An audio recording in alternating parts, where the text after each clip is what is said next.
The ballroom fell silent in an instant. One moment, the charity gala was alive with laughter and clinking glasses. The next, a woman's body hit the marble floor with a sound that echoed through the grand hall like a gunshot. Every eye turned. Every conversation stopped. Princess Katherine stood frozen at the top of the staircase, her champagne glass still raised mid-dash toast. The woman on the floor wasn't moving. Katharina's heart slammed against her ribs. She knew that dress. Deep emerald green with silver threading. She'd complimented it just an hour ago. Anne, her childhood friend. The woman who'd held her hand at her mother's funeral. The woman who never complained, never showed weakness. Always smiled through everything. Anne was lying face down on the cold marble.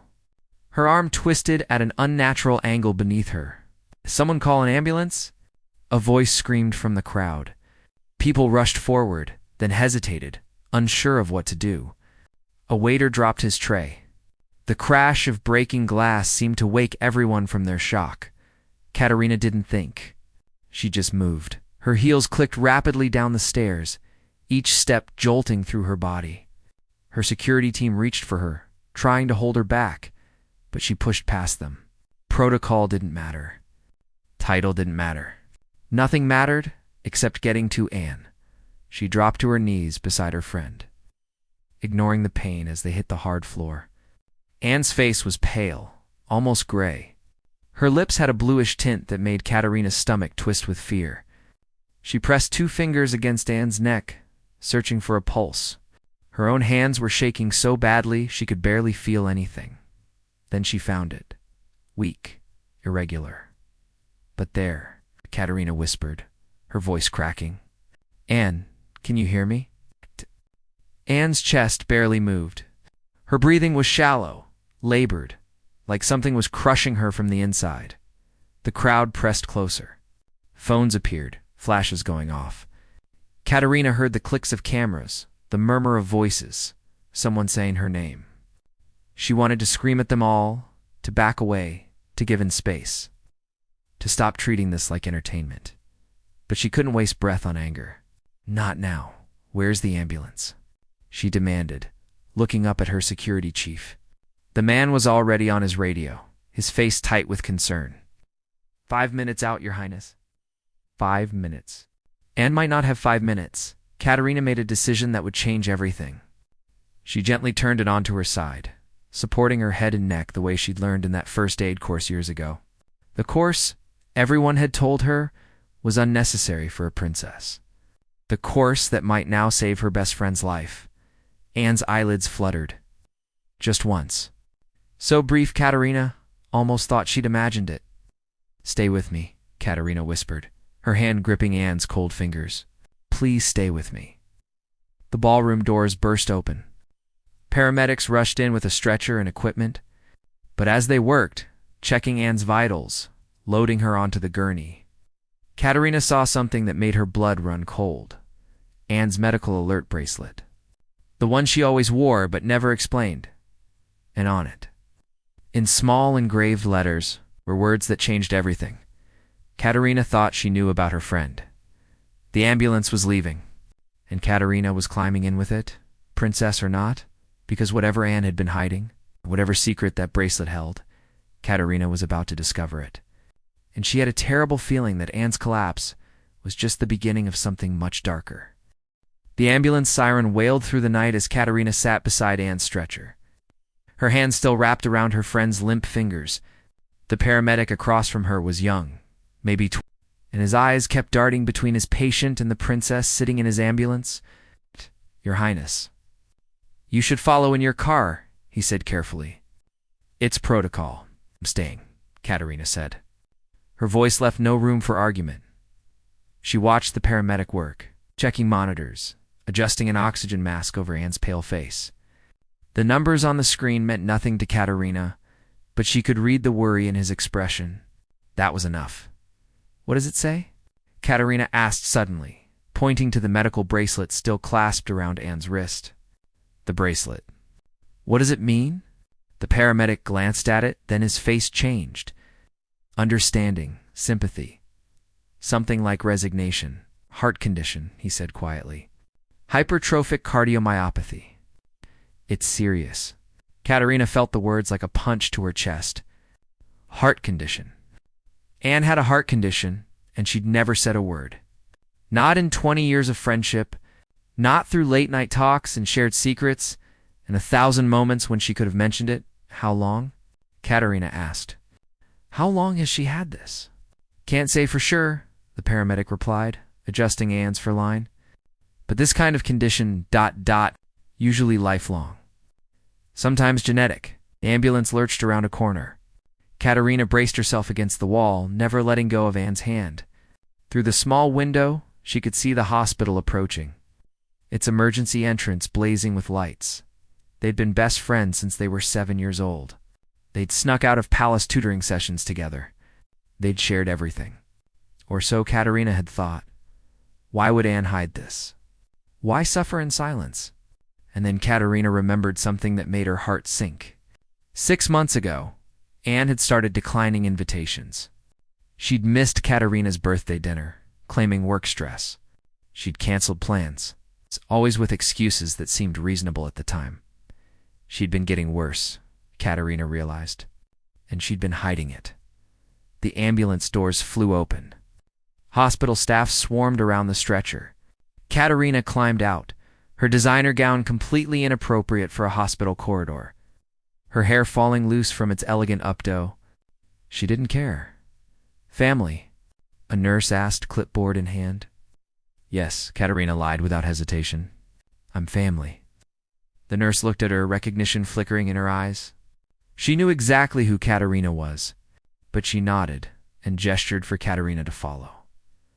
They wheeled Anne through double doors into the emergency department. Doctors appeared, voices clipping out medical terms Katharina didn't understand. Cardiac arrest. Ventricular fibrillation. Code blue? You'll need to wait here, a doctor said gently, placing a hand on Katharina's shoulder. We'll do everything we can. Katharina found herself in a small waiting room with harsh fluorescent lights and worn chairs.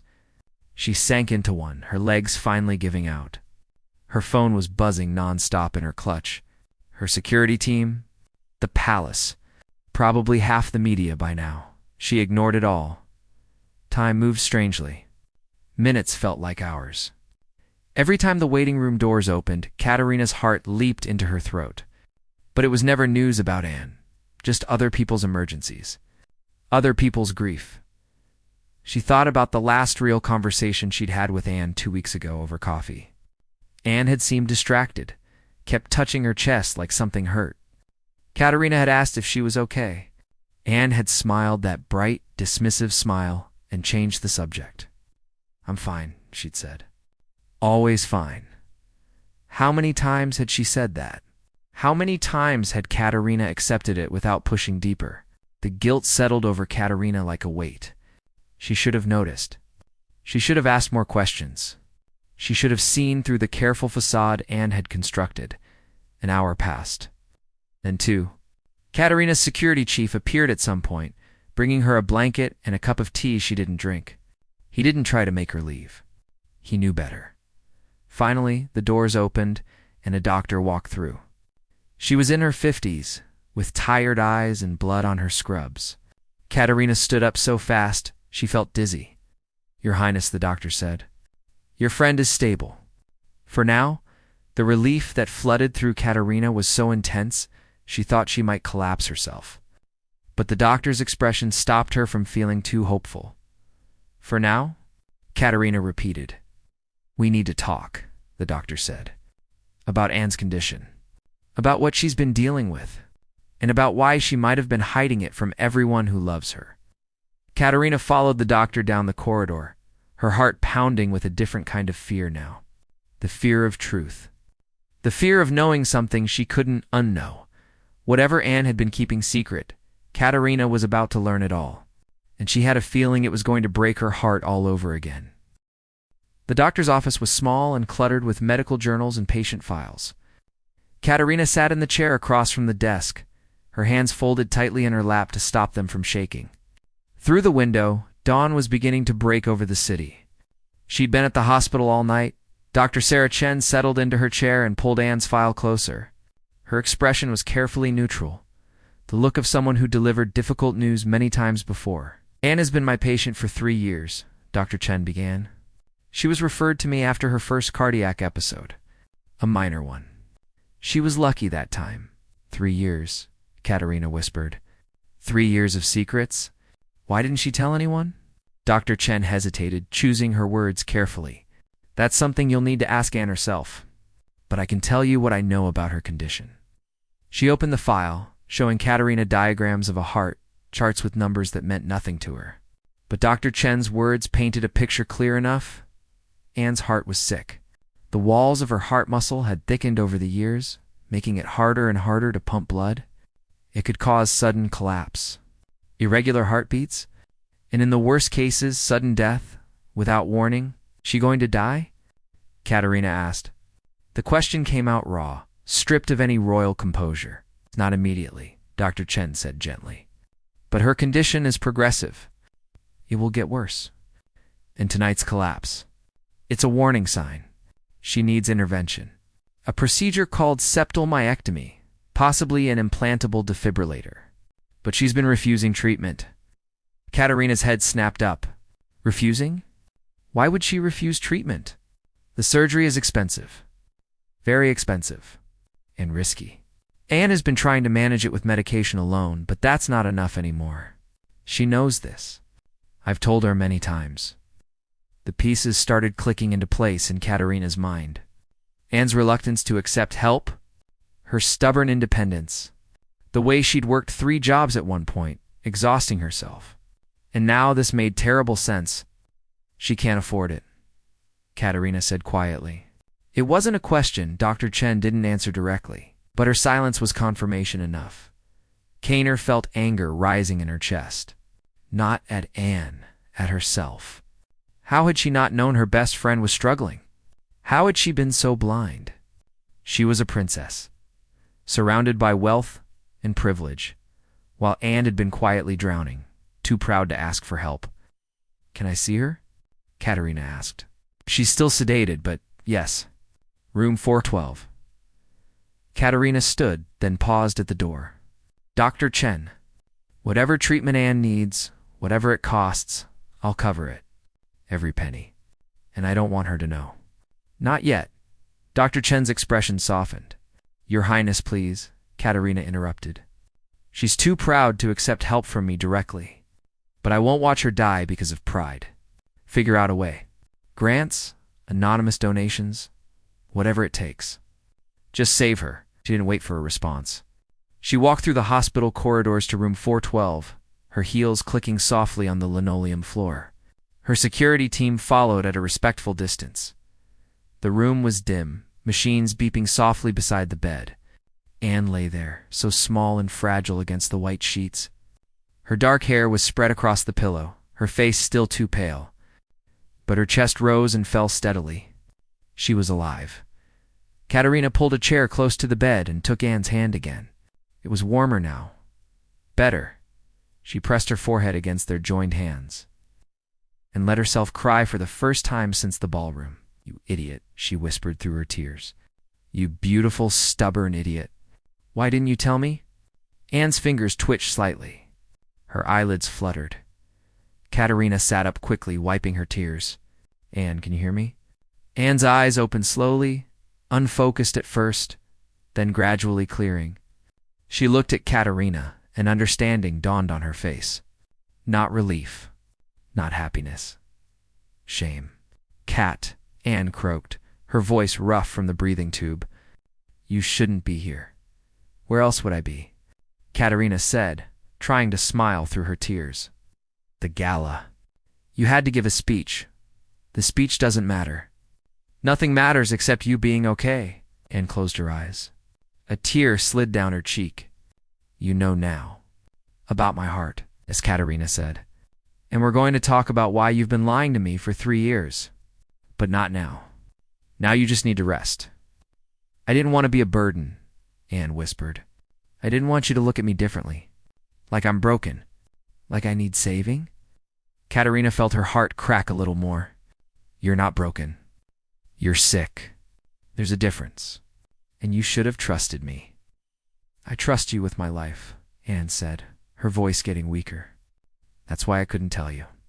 Because I knew you'd do exactly what you're probably already planning. You'd try to fix everything. And this isn't something money can fix. Yes, it is, Katharina said firmly. Dr. Chen told me about the surgery. You're getting it. Anne's eyes flew open. No, Kat, no. I can't accept that from you. I won't. This isn't a debate. Mean it, Anne said, trying to sit up. The monitors beeped faster. I won't let you pay for my treatment. I won't be your charity case. You're not.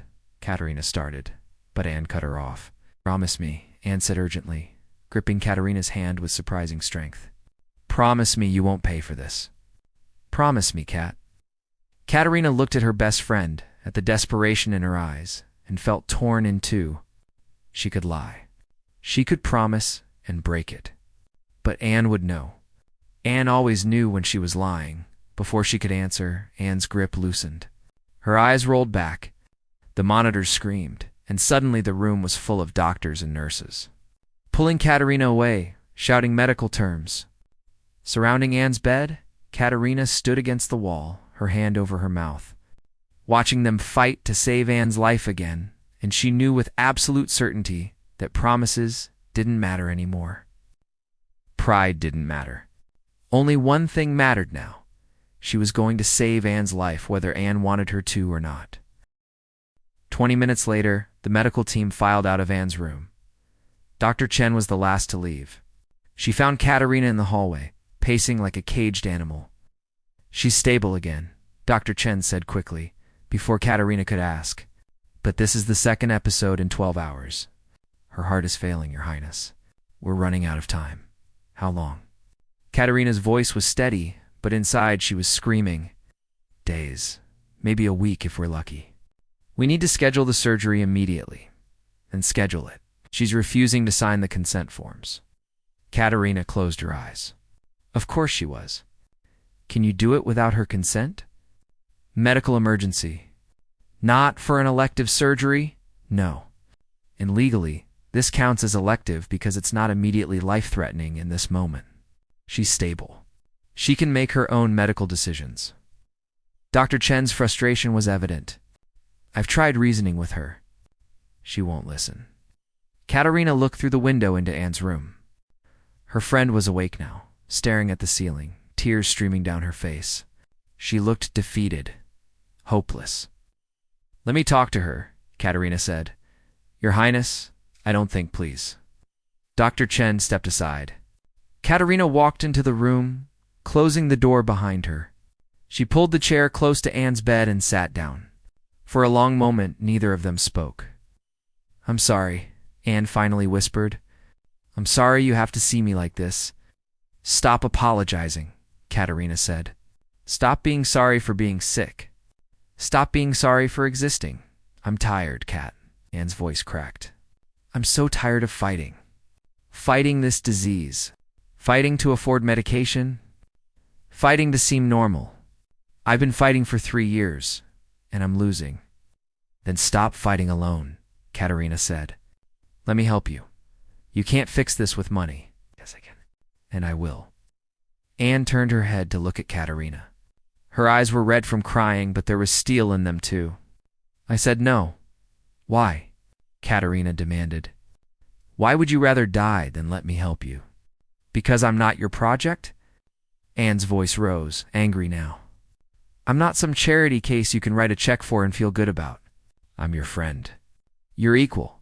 And if I let you pay for this surgery, that changes. Forever. That's ridiculous, is it? Anne shot back. You're a princess, Kat. You have everything. And I have nothing. The only thing I have is my dignity. My independence. If I take your money, what am I left with? I become the poor girl you saved. The person who owes you everything. That's not friendship. That's debt. Katharina felt like she'd been slapped. You really think I'd see you that way?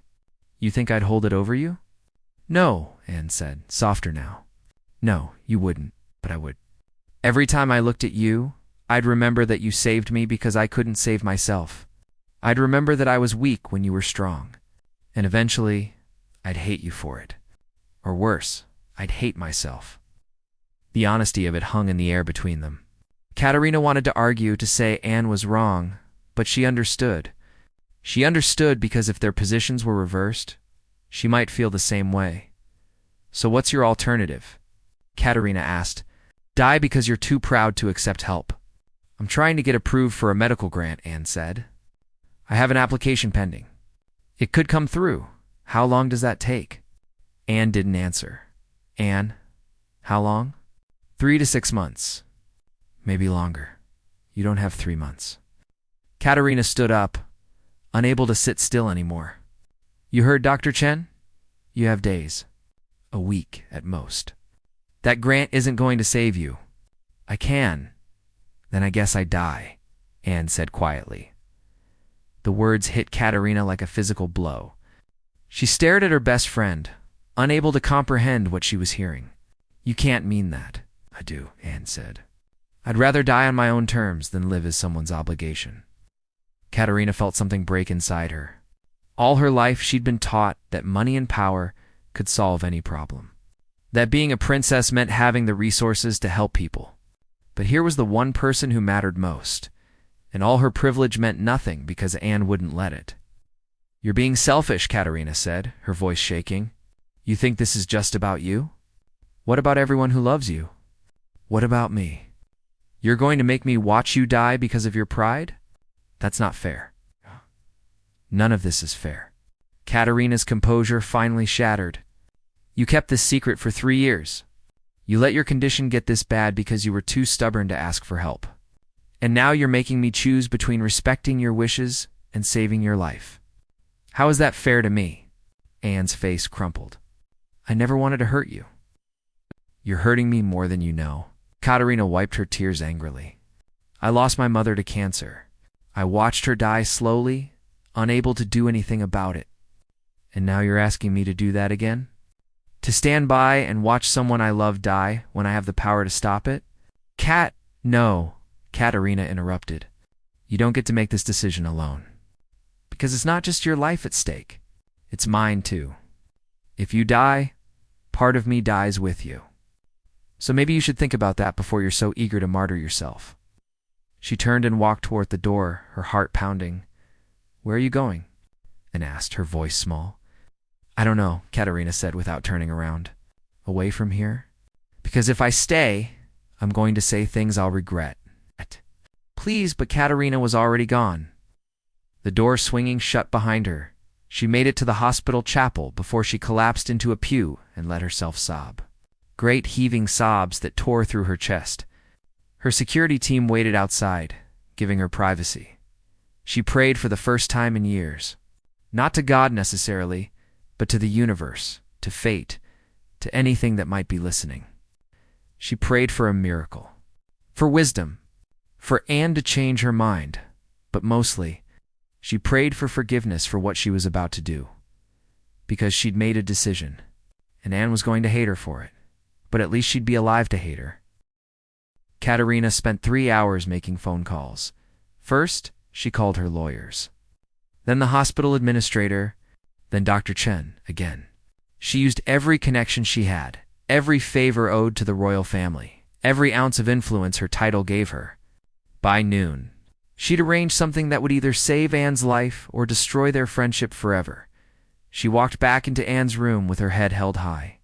Despite the exhaustion pulling at her bones, Anne was awake, picking at her hospital lunch without eating it. She looked up when Katharina entered, hope and fear warring in her expression. I'm sorry, Anne, said immediately. What I said earlier about you not understanding, I called the Grant Foundation, Katharina interrupted. The one you applied to. Anne's eyes widened. You what? I spoke to the director. Lovely woman named Margaret. She told me your application was actually approved 2 weeks ago. Anne's face went pale. That's not possible. I would have been notified you were, Katharina said. The letter was sent to your old address. The one you moved from 6 months ago when you couldn't afford rent anymore. Anne's silence was confirmation enough. Margaret is sending a new approval letter today, Katharina continued. The grant covers the full cost of the surgery, plus 3 months of follow-up care. It's completely legitimate. Not a penny from me. Anne stared at her, tears welling up. Kat, I don't know what to say. Say you'll sign the consent forms, Katharina said. Say you'll have the surgery and let yourself live. Yes, Anne whispered, crying now. Yes, of course. Thank you. Thank you so much. Katharina smiled, but it didn't reach her eyes. She'd done what needed to be done. The grant was real. The approval was real. But what Anne didn't know, what she would probably never find out, was that Katharina had donated $2 million to the foundation that morning. An anonymous contribution that just happened to replenish their funds right after Anne's grant was approved. It was a lie of omission. A technical truth that was functionally false. But it was the only way Anne would accept help. Dr. Chen appeared in the doorway, smiling for the first time since Katharina had met her. I heard the good news. We can schedule surgery for tomorrow morning if you're ready. I'm ready, Anne said, laughing through her tears. I'm so ready. The rest of the day passed in a blur of preparations. Consent forms signed. Pre-surgery tests completed. Anne's few belongings brought to the hospital. Katharina stayed through all of it, holding Anne's hand during the scary parts, making her laugh during the boring parts. That evening, as sunset painted the hospital room in golden light, Anne squeezed Katharina's hand. I was wrong, you know. What I said about owing you. You don't owe me anything, Katharina said quickly. No, I mean, even if you had paid for everything, I was wrong. Friendship isn't about keeping score. It's not about who owes what. It's about showing up when it matters most. Anne looked at her with so much love, it made Katharina's chest ache. You showed up. You stayed, even when I was being impossible. That's what matters. Katharina felt guilt twist in her stomach. Anne thought she'd respected her wishes. She had no idea Katharina had gone behind her back, manipulated the system, bent the rules. I'll always show up for you, Katharina said. It was the only truth she could offer. Anne smiled. I know, and I'm sorry I made this so hard. I was scared. Scared of losing my independence. Scared of changing our friendship. But mostly, I was scared of admitting I needed help. Needing help doesn't make you weak. I know that now. And yawned, the sedatives they'd given her starting to work. Thank you for not giving up on me, even when I wanted to give up on myself. Katharina stayed until Anne fell asleep, her breathing deep and even. Then she slipped out of the room and found herself back in Dr. Chen's office. The surgery tomorrow, Katharina said. What are the risks? Dr. Chen's expression grew serious.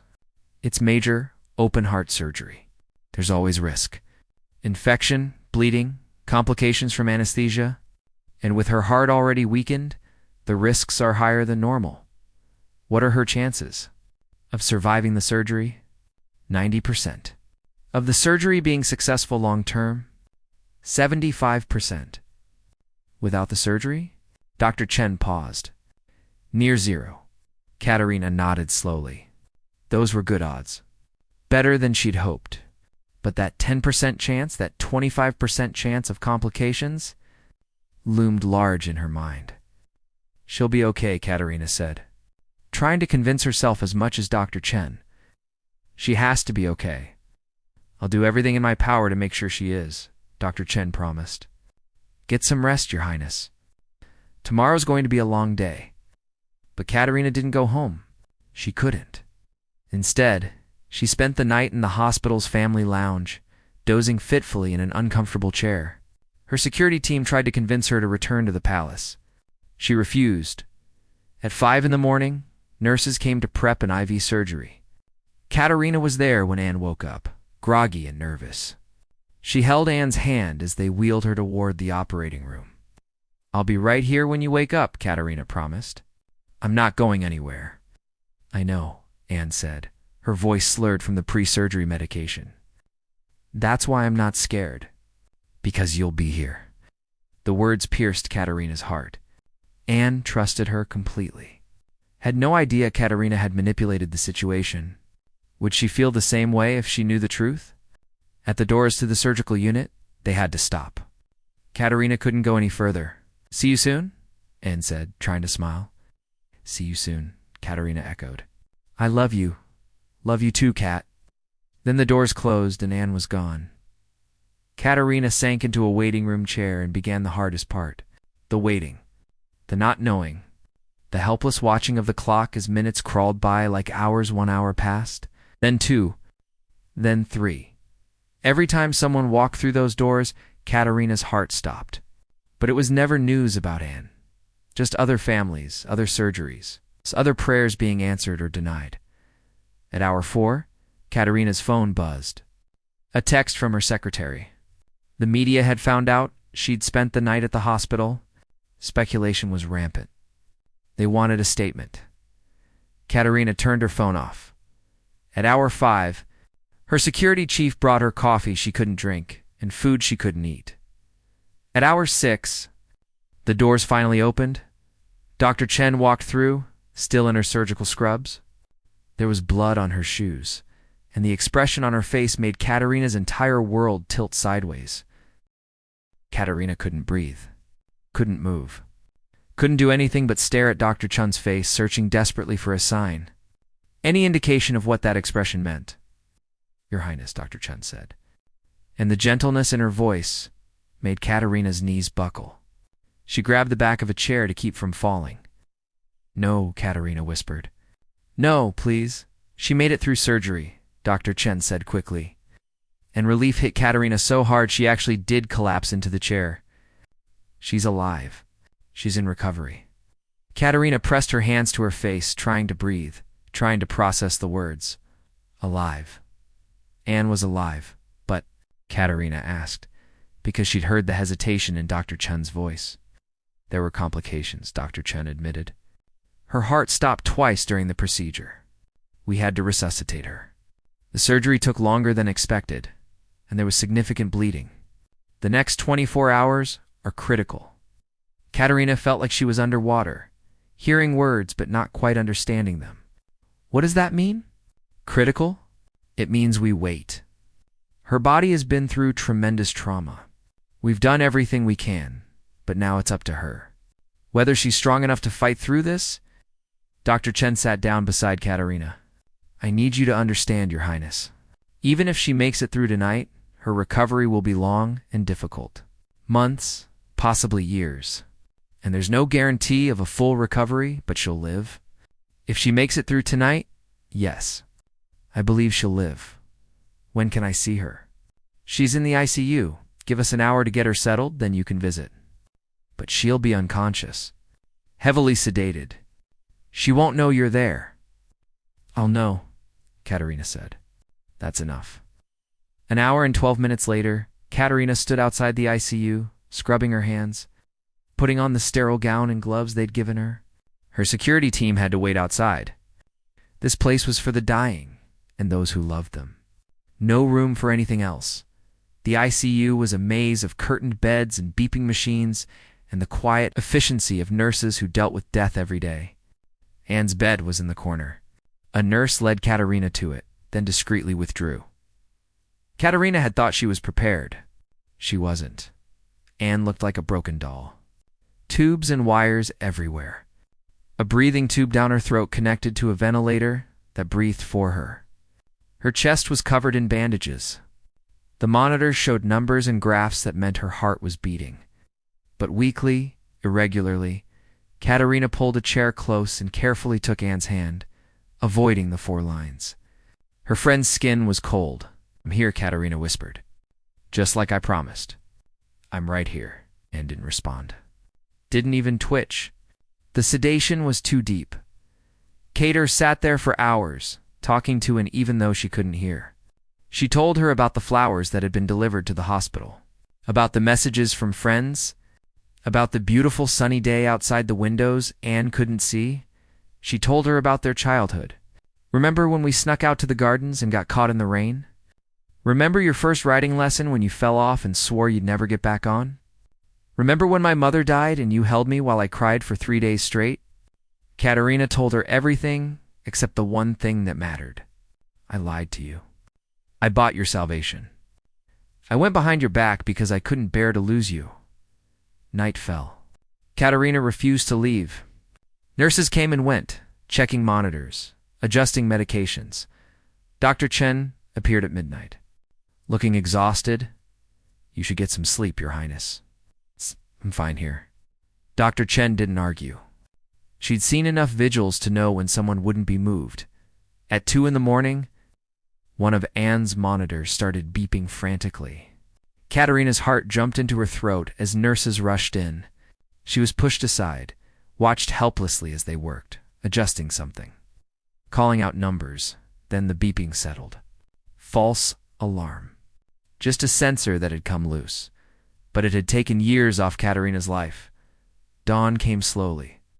Katharina watched the sun rise through the ICU windows, painting the sky in shades of pink and gold. A new day.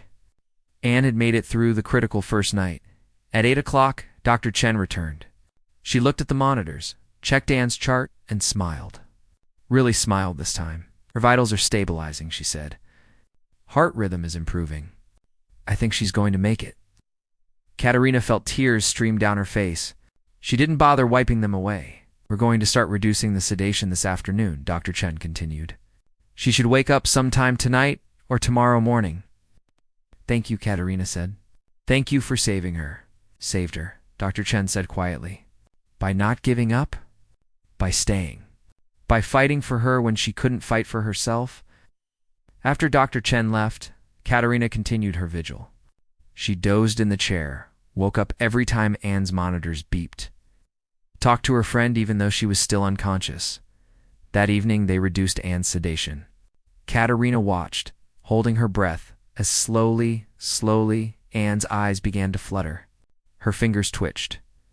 The breathing tube was removed and Anne coughed, a horrible, painful sound. But the most beautiful thing Katharina had ever heard. Anne, Katharina whispered, leaning close. Can you hear me? You're okay. The surgery is over. You made it. Anne's eyes opened, unfocused at first, confused. Then they found Katharina. Recognition flickered. Kat. Anne's voice was barely audible, rough from the breathing tube. I'm here, Katharina said, crying openly now. I'm right here, Anne whispered. I know. But you're going to be okay. You're going to live. Anne's eyes filled with tears. You stayed. Of course, I stayed. I told you I would. Thought it was a dream, Anne mumbled, drifting back toward sleep. Thought I dreamed you were here. Not a dream, Katharina promised. I'm real. And I'm not going anywhere. Anne squeezed her hand weakly. Then her eyes closed again, but this time it was natural sleep, not sedation. Healing sleep. Katharina sat back, feeling the tension that had held her together for 2 days finally release. Anne was going to live. She was going to recover. They'd have more time. More years. More late-night talks and shared secrets, and all the moments Katharina had thought they'd lost. Her phone buzzed. She'd forgotten she'd turned it back on. Messages from the palace. From her family. From friends. Everyone asking about Anne. And one message from an unknown number. Your anonymous donation to the foundation has been processed. Your receipt is attached. Katharina deleted it quickly. That secret would die with her. Anne would never know that her princess's best friend had bent the rules, manipulated the system. Done everything she'd promised not to do, but looking at Anne sleeping peacefully, chest rising and falling on her own now. Katharina couldn't bring herself to regret it. Some promises were meant to be broken. Some lies were worth telling. Some friendships were worth fighting for. Even when the other person said not to, because love wasn't about respecting boundaries and keeping score and maintaining pride. Love was about showing up, about staying, about doing whatever it took to keep the people you cared about alive and whole. Katharina settled back into her chair, Anne's hand still in hers, and watched the sun set on the hardest 2 days of her life. Tomorrow, Anne would wake up properly. They'd talk, really talk, about secrets and pride and the thin line between helping and taking over someone's life. But tonight, Katharina just sat with her best friend and was grateful. Grateful for modern medicine, for skilled surgeons, for second chances, and grateful that sometimes, it's when you love someone enough, you get to save them, even if they never know you did.